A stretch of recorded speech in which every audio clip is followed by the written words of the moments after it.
resigning from cabinet and taking on this new role for the reconstruction of Ukraine. She resigned?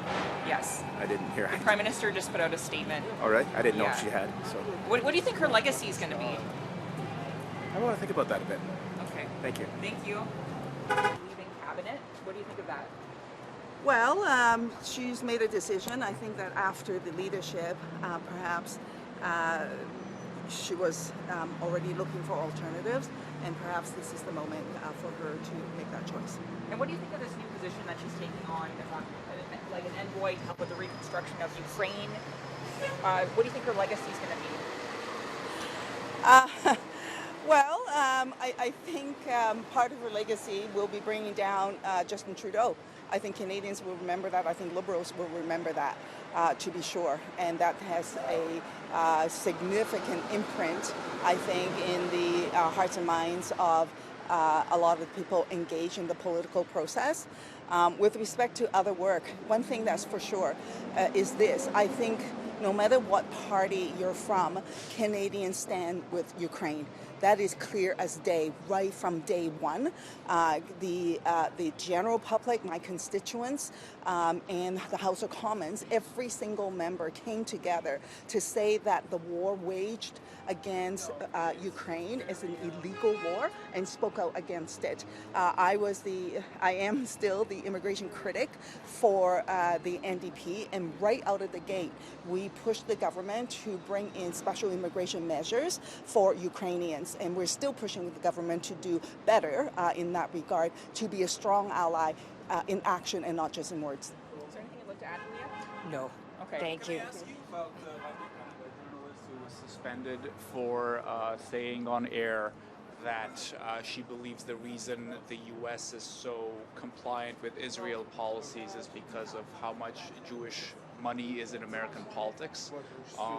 Radio Canada has said that those words were unacceptable, and she has temporarily been removed from her duties. She also said Jews control all the big cities in the States. What do you think of this? Well, I'm not engaged in American politics, so I can't really comment about the influence of money and big money in the United States. One thing we do know, of course, big money do influence politics, even here in Canada. And what's happening right now for Canada is that we cannot be complicit with what's going on in Gaza, with the genocide that's taking place. And so to that end, we, Canadians can do something about it. The Liberal government can do something about it. We cannot be complicit. And so I'll be introducing a private member's bill to close the loophole so that Canada and Canadians can say that we're not condoning this kind of behavior with what's going on in Gaza, and that we're going to do everything we can to ensure that Canada abides by the Arms Trade Treaty and that we respect international law with respect to war crimes and crimes against humanity. Mr. Davies, can we get your reaction to Chrystia Freeland leaving cabinet for a position to help with the reconstruction of Ukraine? What do you think of that? Well, you know, Ms. Freeland has had a long parliamentary career, and she's, contributed a lot, I think, to her government and our country, and I wish her all the best. But is it a thing, representative of to Canada for the I don't know. Ukraine? Is it a real thing, substantial? I'm not sure. There's been no details given about what she's going to do, so I'll reserve comment until I learn more about what she's expected to do. How will New Democrats view her legacy? Well, I think that's hard to say. She was part of the government last Parliament where we had the historic confidence supply agreement, first time in Canadian history, where our parties worked together. I think for the betterment of millions of Canadians. 9 million people have dental care today because of that agreement. So, I think that being part of that attempt for parties to work together and put aside their differences to bring in policies that will help lots of people get better health care, she was part of that. And it's a tough job being a parliamentarian. It's a tough job being a cabinet minister. And, I salute anybody who is in public service, especially for that length of time. It takes a toll on your personal life, on your family, and I want to thank her for her service to Canada. Thanks. Thank you. Qu'est-ce que vous pensez de la décision de Mme Freeland de quitter son poste au cabinet? C'est officiel? Oui, c'est officiel, est annoncé par Mme Freeland, monsieur. Vous me l'apprenez. Je souhaite bonne chance. Elle a beaucoup contribué à notre gouvernement et au Canada. Donc, je souhaite honnêtement une belle continuation. Elle va occuper un rôle de représentante pour la reconstruction de l'Ukraine. En quoi ça peut être bénéfique? C'est quoi ce rôle-là, concrètement? Je pense qu'elle a un lien très personnel, évidemment professionnel, vu son parcours de route. Je pense que c'est une personne qui est connue à l'international, connaît l'Ukraine, évidemment. Donc, c'est donc une autre contribution du Canada à l'avenir de l'Ukraine qui est encore très incertain. What do you think her legacy is going to be? It's very hard to paint these things like early on, but I think certainly some of the negotiation with the Americans on the renegotiation of NAFTA, her services as finance minister, she's foreign affairs minister for a while, so I think it'll be a very positive one. And honestly, you guys were telling me that now that she's done it, so I'd have to obviously check. I trust you, go. Do you have any idea of why she's decided to leave cabinet? No idea. Look, it's her choice. These things are really grinding to be in cabinet for such a long period of time. And there's an element of personal decision making that I have no insight on, but I wish her all the best, and I'll thank her personally for her service to Canada, but I think Canadians should know that we all thank her for her service. What about you personally? You were in cabinet before, now you're an MP. Do you think you'd run again, or have you made a decision about your political future? No. I love what I do. I love the job that I'm doing, that I've done. Obviously, never like not being retained in cabinet. I loved what I was doing, so that's something that would want to continue if the chance was there. But those are the rules of the game, and as any MP, we all live and die by them. We serve at the pleasure of the Prime Minister, and that's really his discretion, his prerogative. And I think those of us that aren't retained have to respect that. I support Mr. Carney. I wouldn't have run if I hadn't. Thank you. What do you think about Radio Canada suspending the journalist who said on air that the reason the U.S. is so compliant with Israel's policies is because of Jewish financial influence in American politics? Seems like a dumb thing to say. I don't know about the CBC's retention and firing policies.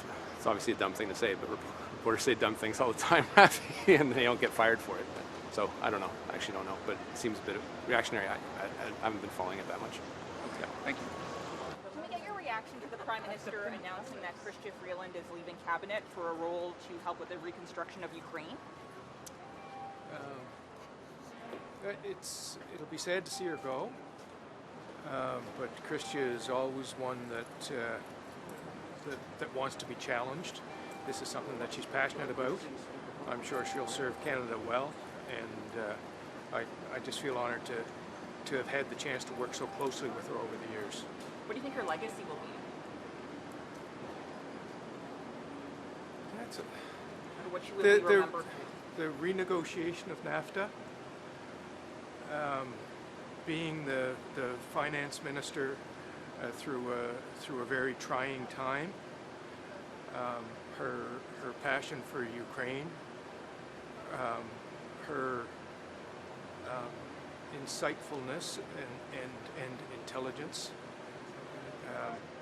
She's just an absolutely wonderful colleague. As someone who's been a long time backbencher, Chrystia was kind of the gold standard for how cabinet ministers should treat the rest in terms of letting them into what you're thinking. She's just an absolutely wonderful colleague. And how did she do that? She trusted us with what she was thinking, as opposed to saying, "Here's what you need to go sell." This is the position of the government. This is how I arrived at the position. This is what you need to know. This is what you can say publicly. That level of detail and respect for those that didn't take the oath of Privy Council wasn't across the board. Yeah. Thank you for your reaction to Chrystia Freeland leaving cabinet. It was just announced by the Prime Minister. I haven't heard it, so. Well, what do you think? She's leaving cabinet.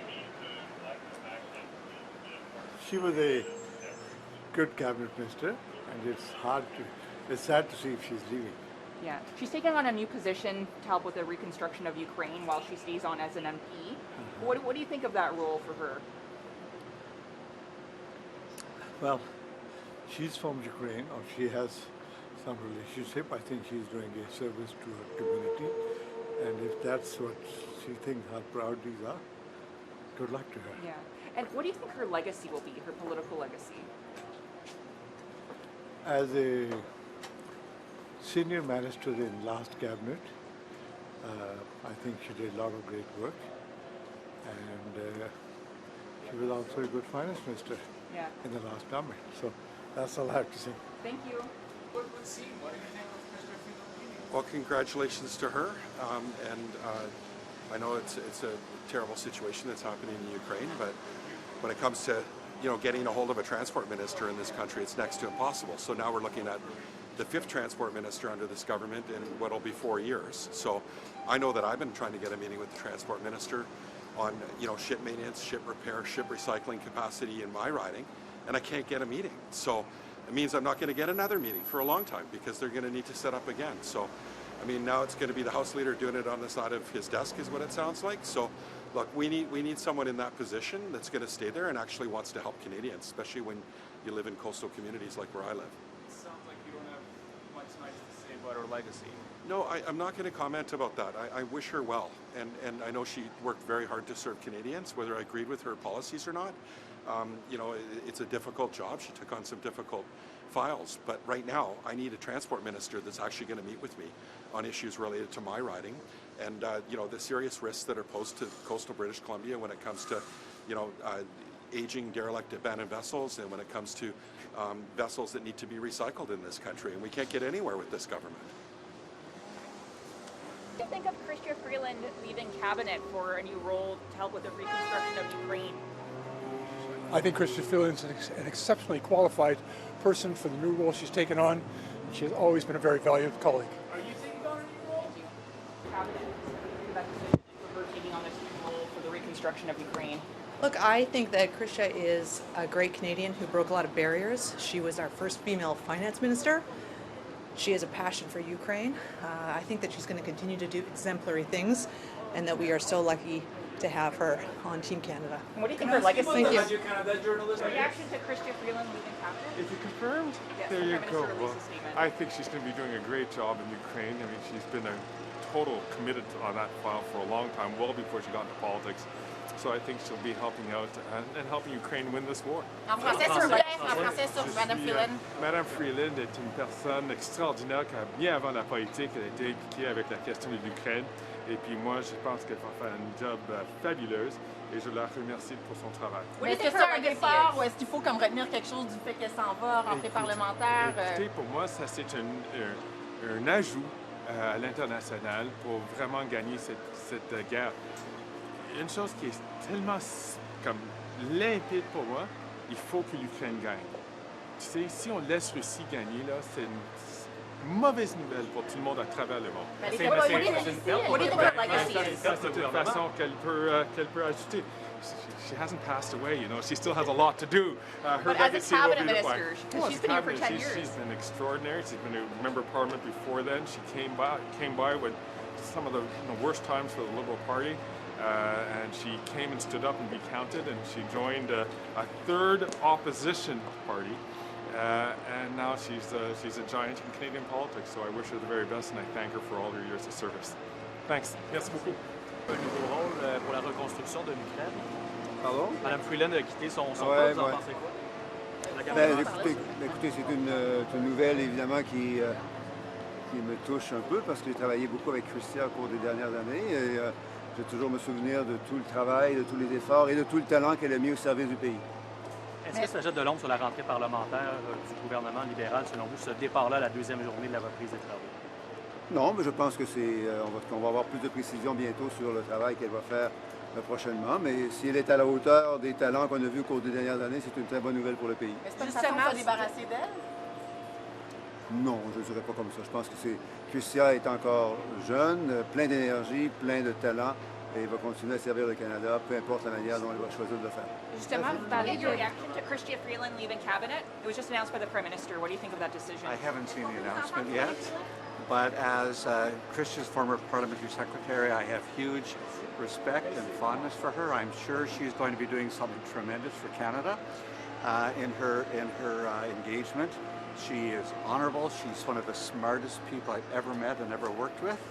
And I will personally miss her in the House of Commons because she brings a strength and a gravitas that is rare in our House. So she will be missed, I think, in Cabinet. I think she'll be missed wherever she's going.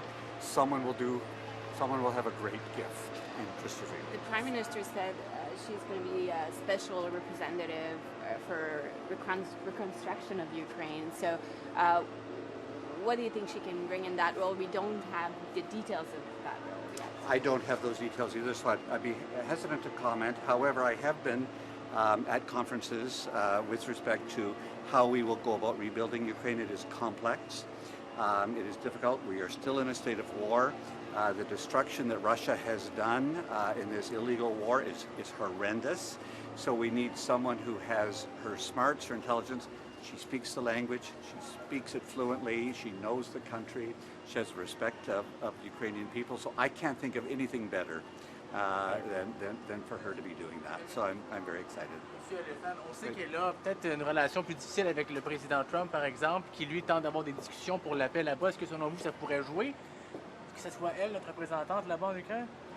Elle est formidable. Elle est une Canadienne formidable. C'est complètement, j'ai complète confiance avec elle dans tous les rôles. Can I ask you about the Radio-Canada reporter who got suspended because on air she was talking about America's relations with Israel and she said that there is Jewish money influencing American politics? I'm unaware of it, sorry.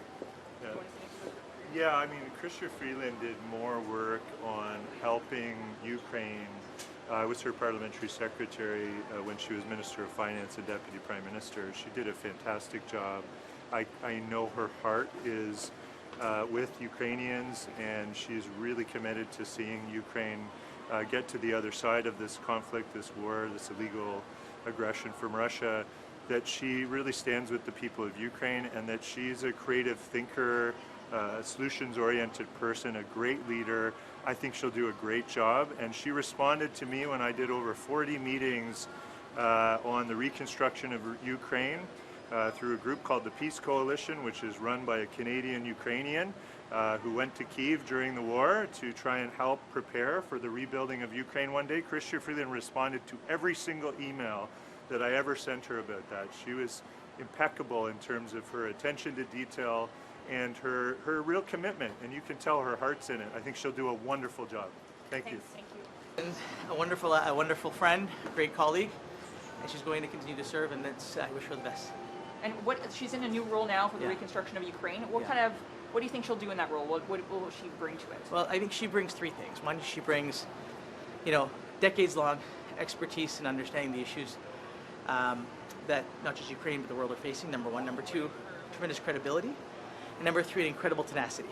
And at a time we're dealing with crises, you need people with tenacity, intellect, and the willingness and the capability to serve, and that's what she's doing. I'm really, really proud of her. Honored to call her a friend and a colleague, and I'm looking forward to seeing the great things she's going to do. Thank you. Thanks. Mr. Wilkinson, can you talk about Chrystia Freeland resigning from cabinet? Sure. What do you think of her legacy is going to be, and what do you think she will bring to this new role for the reconstruction of Ukraine? Well, I think Chrystia Freeland's had an enormous impact on this country. She was extremely important in the renegotiation of CUSMA with the first Trump administration. She was part of putting together the investment tax credits, a focus on things like critical minerals and stuff, which is helping to build an economy of the future. 2 of the 5 projects that were on the initial list were critical minerals projects that she was part of actually moving forward. And she has been a fierce advocate for Ukraine, and I think she will continue that in her current role. I will just tell you personally, she's been a very good friend. I think she's been a great role model for young Canadians and in particular for young women. Mais quel message ça envoie à la rentrée parlementaire déjà qui quitte le Conseil des ministres comme ça? Elle était ici durant 10 ans. Elle a une opportunité d'avoir les relations pour travailler avec l'Ukraine. C'est quelque chose qui est très important pour elle et je suis très heureux pour elle. Merci. entendu la date du budget. 4 Oui. novembre. À quoi les Canadiens doivent-ils s'attendre lors de ce budget? Ben, un investissement générationnel dans notre avenir, je pense que c'est ça parce que les gens à la maison comprennent qu'on est dans une situation de rupture. Hein? On a notre plus grand partenaire, notre allié qui nous tourne le dos. Alors, on doit faire des investissements générationnels pour justement s'assurer d'avoir une économie canadienne résiliente. Donc, ça va être un budget qui va être basé sur bâtir l'économie canadienne, protéger nos communautés et s'assurer qu'on ait l'économie la plus résiliente du G7. Je pense que pendant l'été, on a entendu les Canadiens, ils nous ont dit, écoutez, aidez-nous avec le coût de la vie, assurez-nous de bâtir plus de logements, bâtissez l'économie la plus performante qu'on peut avoir. Et je pense que quand je regarde le Canada, moi, je suis confiant. Je me dis, le Canada attire encore beaucoup de talent. Vous savez, au Canada, on bâtit des navires, on bâtit des avions, on bâtit des voitures, on a des minéraux critiques, on a de l'énergie. On est le seul pays du G7 qui a un accord de libre-échange avec tous les pays du G7. Alors, c'est important. Puis cette semaine, justement, vendredi, je serai au Danemark pour participer à la rencontre des ministres des Finances de l'Europe. Pour une des premières fois de l'histoire, le Canada est invité à participer à cette rencontre-là des ministres des Finances avec la Norvège, l'Angleterre, l'Ukraine. Donc, le Canada, maintenant, fait partie de ces pays-là qui vont avoir une voix avec les collègues européens pour justement s'assurer de pouvoir développer des nouveaux marchés, développer des nouvelles industries avec nos partenaires européens. Sur le déficit, M. McKinnon a annoncé hier qu'il sera substantiel. Le chiffre de 100 milliards qui circule à l'heure actuelle, à quoi les Canadiens peuvent s'attendre au point de vue du déficit dans ce budget? Je vous dirais, les Canadiens doivent s'attendre à un investissement générationnel. Je pense que les gens ont compris que dans un moment comme celui-là, vous savez, la dernière fois qu'on a vécu ça, bien, vous êtes un peu jeune, là, mais ceux qui ont vécu ça, c'était nos grands-parents puis nos parents. Nos grands-parents ont bâti le Canada moderne, et là, c'est à nous de bâtir le Canada du 21e siècle. On est vraiment dans une situation où l'économie mondiale est en pleine transformation. On l'a vu, 5 semaines a changé le monde. Alors là, il faut vraiment se donner des assises solides pour s'assurer que le Canada va être résilient à long terme. Alors, c'est vraiment un budget de croissance, c'est un budget qui va être rempli d'une vision économique qui va faire du Canada le pays de demain. Ce qu'on a dit, c'est que d'abord, on va dépenser moins pour investir plus, pour se donner justement cette capacité-là financière d'investir, parce que les gens comprennent, quand on va à l'épicerie, on dépense, quand on achète une maison, on investit. Le premier ministre a été clair en disant, on va balancer notre budget opérationnel d'ici 3 ans, mais en même temps, les gens comprennent que face à la menace des tarifs américains, bien d'abord, il a fallu protéger nos travailleurs, protéger nos industries, protéger l'économie canadienne. Et là, évidemment, il faut faire pivoter l'économie canadienne comme on le fait à la sortie de 1945. Moi, je dis souvent, il y a un parallèle entre 1945 et 2025. Donc, ça va être un budget vraiment comme on a vu à cette époque-là où on a dû rebâtir l'économie canadienne. Pour penser aux autres générations, est-ce que l'intérêt sur la dette commence à vous inquiéter? Je pense que les générations, on refait ça aux autres générations. Écoutez, c'est sûr qu'on regarde tout ça, mais en même temps, vous comprendrez, quand on se dit qu'on va avoir l'économie la plus résiliente du G7, les gens comprennent que la façon d'y arriver, c'est d'investir. C'est réduire nos dépenses pour investir plus. Alors, ça, les gens à la maison le comprennent parce que il faut se donner de la capacité fiscale. Moi, j'ai dit, on va être rigoureux dans nos dépenses, mais on va être ambitieux dans nos investissements parce que c'est la meilleure façon, évidemment, de faire croître l'économie canadienne. Can I ask you referenced in French the distinction that Mr. Carney wanted to make between operational spending and I can't remember the other word. Capital investment. Thank you very much. How are we going to see that reflected in the budget? It's going to be very clear. We're going to be presenting to Canadians what we call the operational spend and the capital investment. And to make it simple, Canadians understand, when you buy a house, you invest. When you go to the grocery, you spend. And what I say is that this budget is going to be a generational investment in Canada. There's a lot of, parallel that I can make between 1945 and 2025. At a time where our largest trading partner, neighbor, is turning its back on Canada, we had to make significant investments to protect our workers, protect our industry, and now it's going to be that collective effort we need to make sure that Canada is going to be resilient in this new world economic order. We're in the middle of global trade war. We need to make sure that we make smart investment, and the way to do that is that we say we're going to be rigorous in our expenses so we can be ambitious in our investments. So you want to spend less so you have more capital to invest. And the type of things, that you've seen, we talk about major nation-building project. We're talking about infrastructure. We're talking about housing. The type of thing that will give a return on our investment to make sure that we are resilient as a nation. Maybe it's an odd set of coincidences, but the last time we had a fiscal update from this country was also the day that Chrystia Freeland quit. And then today, Chrystia Freeland quit, and you chose to announce the date today. I wonder if there's a reason you've announced the date today. There's no connection between the two. I thought it was, I've always said that we want to be transparent with Canadians, to be upfront. I'm not sugarcoating anything. I've said this is going to be a generational investment. We're going to have to make tough choices. We're going to be asking from Canadians to work together with us because they understand this is a transformational moment. This is nothing like business as usual. There's nothing business as usual in the world economy. And I can tell you, even on Friday, Canada has been invited for one of the first time to join the finance ministers in Europe to be discussing the world situation with Ukraine, the United Kingdom, and Norway. Because everyone understands that now the fiscal capacity of our, many nations around the world is constrained. When you look at the comparative advantage of Canada, I'm very confident about this country. We attract a lot of talent. We build ships, we build cars, we build planes. We have critical minerals. We have abundant energy. We're the only G7 which has a free trade agreement with all the other G7 nations. So, when I preside the G7 economic minister and finance minister, the fundamentals are strong.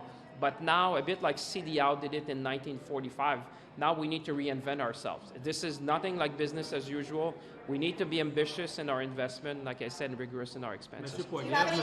I could not hear you. The Assembly of First Nations warned today that if program funding is cut to First Nations, your major projects agenda isn't going to move forward as smoothly as you would hope because they're going to be a worse off position. What cuts can First Nations expect in this budget? Well, I'd say we're going to work hand in hand with First Nations. That's why we presented these projects of national interest. We very much want to work with First Nation. I met with the Inuit representative yesterday. I'm going to be meeting with the chief of the Assembly of First Nation. We want to work with our First Nation partners because I think this is a moment to rebuild Canada. And at this particular moment in history, you want to work with First Nation. This is all about economic reconciliation. This is a moment where First Nation will be part of building this new Canada of the 21st century. This is like a moment in our history, like I would say never before, where now you're putting the foundation for a resilient Canada for generations to come. And I'm glad that First Nations will be a partner in designing the future of the economy of Canada. What budget cuts can they expect? Senators said that they wanted the DST actually repealed from this government, and your government made a commitment to do so in the fall to them. How is that going to happen? Is that going to be through this budget, or what mechanism will you be using to permanently remove the DST? Well, we've been very clear, at the time with the U.S. administration, with the President of the United States about our intention to remove the digital service taxes. Obviously, at the time, we explained to them that under our parliamentary process, we would need to pass legislation. But I've already instructed the Canada Revenue Agency to implement the decision of the government. So I would say this is very clear, and we're going to take the steps at the appropriate time, obviously, to enshrine that in legislation. No legislation. Well, like I said, we're going to take the appropriate legislative vehicle to achieve that. But I would tell you that there's no concern. We have been able to clarify with those who would have paid in advance. Some had already paid. We issued a directive. We've been very clear with them. So I think it's well understood by the industry that the decision by the Government of Canada has already been implemented, like I said, by the Revenue Agency, and we'll follow that with the appropriate legislative process. What are you going to use to get rid of it? Listen, there's many ways you can do that. We'll either include that in one of the bill, or which is probably more likely than not, and then we will effect that. But for all intent and purposes, my point is that this is already known and accepted and implemented by the Revenue Agency. So there's really no issue. Then it's about implementing that in legislation. On the transparency piece of all of this, I asked you yesterday, I'll ask you again, maybe it was this morning. How transparent are you going to be with Canadians about what you're cutting? Will they know this program, this service, these jobs, or is it just going to be money that disappears or is reprofiled? We'll be as transparent as we can be. I think Canadians will want to see, like I said, Canadians have been tightening their belt for quite some time. It's only normal that the federal government does the same. We've been expanding government for the good part of the last decade, and families, I know, have been tightening their belt workers have been tightening their belts. So what we're saying is that what we're asking from Canadians needs to be reflected also at the Government of Canada. This is being more efficient, using technology, reviewing processes, making sure that, I would say, we offer services of the 21st century with technology of the 21st century. Many of our systems date back to the 20th century. So it's about, making sure that we better serve Canadians and use all the tools available to do that. And at the same time, be very rigorous in our expenses. And we'll be as transparent as we can, telling Canadians what we do. A good example would be the Revenue Agency. When I saw that the service level was not acceptable, I've asked the agency and the board to put a 100-day plan to rectify the situation. And we're going to produce an update report so Canadians can see. So that's the kind of transparency I want to show to Canadians, because you know what? This is going to require collective effort. We're going to rebuild this nation like we did in 1945. So obviously you have to tell Canadians what this is about. This is a generational moment. I think, like I said, our grandparents did it. And it's our time for this generation to do it. Monsieur Champagne, pour mes collègues de Québec, il y a une sortie de l'UMQ des maires, mairesses, industrie touristique aujourd'hui pour vous demander de revoir à la hausse les programmes, les seuils de travailleurs temporaires parce que l'industrie touristique de restauration n'arrive pas à l'heure actuelle. Êtes-vous ouvert à l'idée d'augmenter les seuils, les ramener à 20 %? Écoutez, il y a une discussion sur la question des travailleurs temporaires étrangers. Vous savez, pendant l'été, comme d'autres, on m'a interpellé. On en a parlé même dans les consultations prébudgétaires. Je pense que j'ai même rencontré les représentants de l'UMQ. Bonjour, madame. Bonjour, mesdames. Mais on aura la chance d'en dire plus. C'est vraiment une question qu'on étudie présentement. Et certainement, on est toujours à l'écoute de nos partenaires là, de l'UMQ.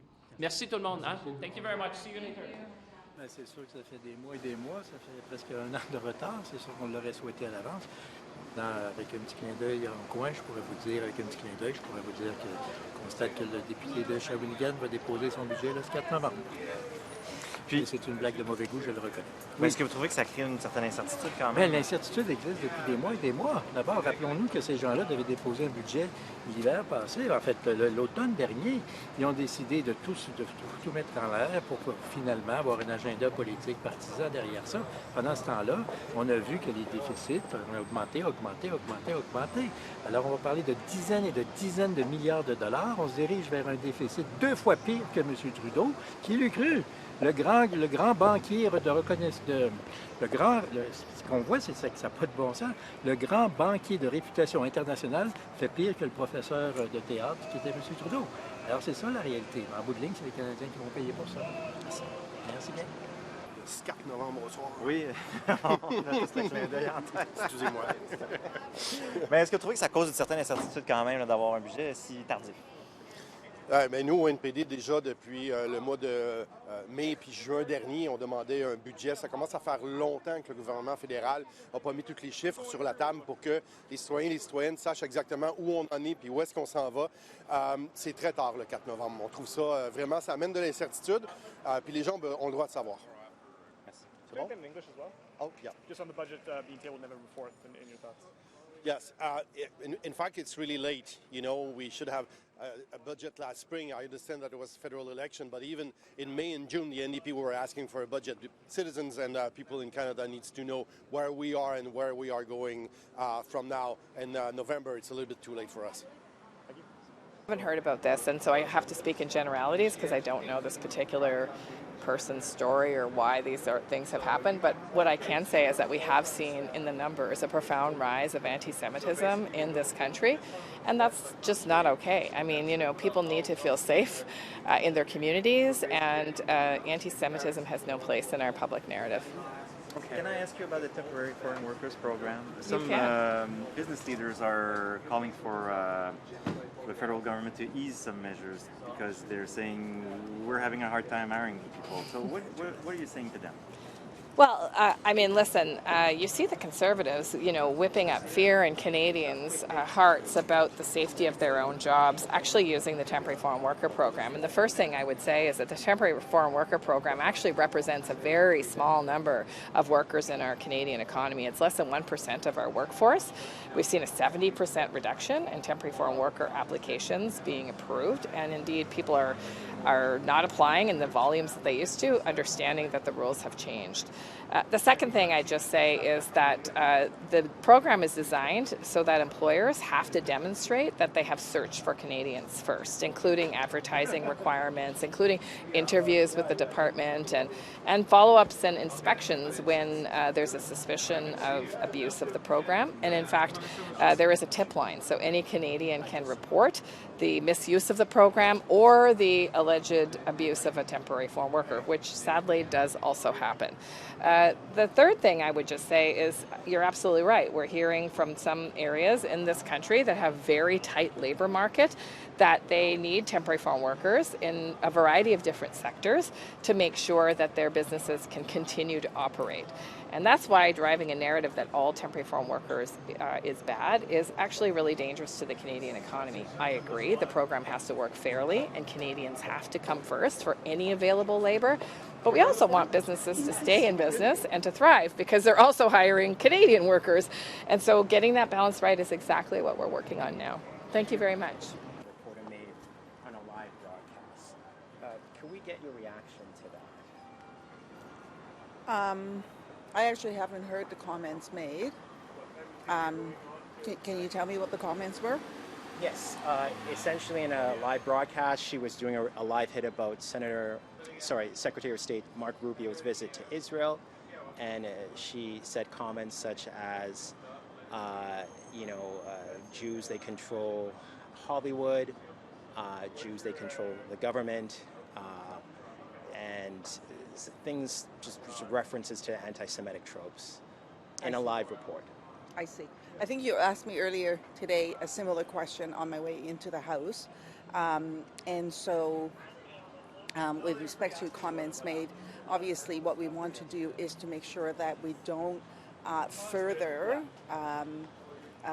escalate tensions and then also promote discriminatory attitudes and practices in any community. I think that's really important. So in the context of the story or the comments that were made, I think it'll be important for me to listen to the whole story to further comment about that. But generally, as a general rule of thumb, it'll be important for all of us to make sure that we don't escalate tensions in the community. And it'll be important for all of us to be mindful of that and work towards de-escalating.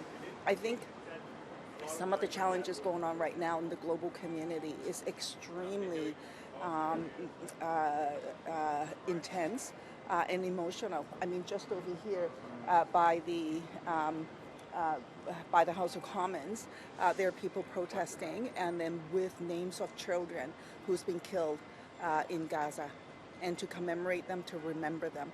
I think, this is a situation where the international community needs to pay attention. In my view, I think that there's a genocide going on, and Canada needs to speak up and speak out on these issues. I also think that Canada needs to ensure that we're not complicit in these kinds of atrocious acts as well, and which is why I think we need to make every effort to do so, and I will be tabling, for example, a private member's bill to close the loophole so that Canada is not complicit in the killings of civilians, in the genocide that's taking place right now, and in violation of Canada's Arms Trade Treaty. Okay, thank you so much. About the Radio Canada, they suspended a reporter over making anti-Semitic comments on air. Can we get your reaction to that?